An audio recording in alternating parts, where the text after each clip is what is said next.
Hey all, so I've been getting a lot of requests on how I made my Spring Bonnie movie gloves, so this is the video for that. So first I patterned out the parts for the gloves. This took a little bit, but I eventually got it, and do not worry, you're not going to have to make the pattern yourself. It's linked down below. You can use that, and you might have to make it bigger or smaller depending on your hand size. Then I traced the pattern onto 3mm EVA foam. Honestly, the fingers are the most tedious part because you have to connect 20 of them, but just put on some music and you'll be fine. Keep in mind that the thumb and the pinky finger, you might have to make those pieces like a little bit smaller just so they could fit, because those two fingers are a little bit different. And then I glued everything with hot glue, but you could use contact cement, whichever one you want.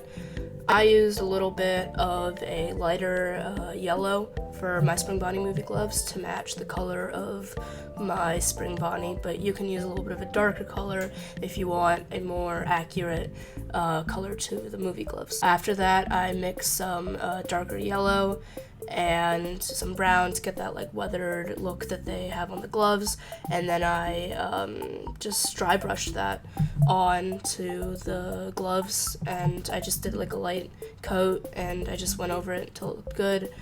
And then I used silver for the connector fit parts, the little silver blue, whatever they're called, and then I just went over with like the tiniest bit of brown, the tiniest, to make them look a bit rusted. You can even skip this part, it's not needed, but I kind of liked how it came out.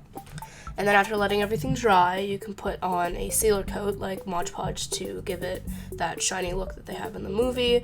And the good thing with a sealer is make sure that the paint does not rub away or chip after a long time of using it.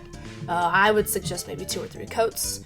But you can use as many or as little as you want. I know in the movie that the gloves have actual gloves inside of them. I could not find any, and I did not want to buy any, so I just have the gloves itself. But if you want to use those, that's perfectly fine. I would say here and here are the best places to glue them, just to make sure that you have support. Basically all you need to know to make your own pair of Spring Bonnie movie gloves. If you have any questions, you can put them in the comments and I'll try to answer them. And have fun making these. I sure did. Hopefully you like them too.